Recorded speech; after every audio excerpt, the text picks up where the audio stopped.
Hello guys, mabuhay! Papakita ko sa inyo guys ang aking mga tanim guys. Tingnan nyo oh. Yung mga tanim ko guys, namatay na. Oh, halos lahat guys, patay na yung mga tanim ko guys. Tingnan nyo. Sa sobrang init talaga guys. Tingnan nyo. Tingnan mo yung saging ko, yung mga malunggay ko, wala na. Patay na talaga sila lahat guys. Nako, ito yung saging konting-konti na lang. May nagbunga naman sa saging ko, payatot naman. Guys, sa sobrang init talaga sa panahon nito guys. Nako, ang hirap-hirap hindi na talaga ako makabawi kaganito sa mga halaman ko. Patay na sila lahat guys. Diyos ko, akala ko ang tao lang talaga naghihingalo, pati yung mga halaman ko guys. Wala na, tingnan nyo, wala na akong makukuha dyan.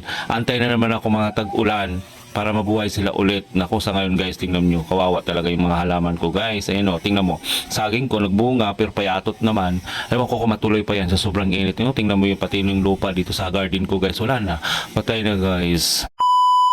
Kumakain ba kayo nito guys? Guys, ang tawag sa amin nito guys, imyam. Iwan ko dito sa Maynila kung ano to.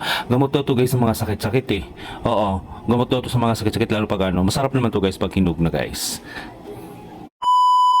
So guys, bali pumunta ako dito sa kaibigan ko guys. Kalapit lang dito sa lupa ko guys. Ayan, tinitingnan ko kasi dito yung mangga. Nag-usap kami about sa TikTok guys. Dahil dami kasing bunga ng mangga guys. Yan lang guys. Bye bye po sa inyong lahat. Mwah!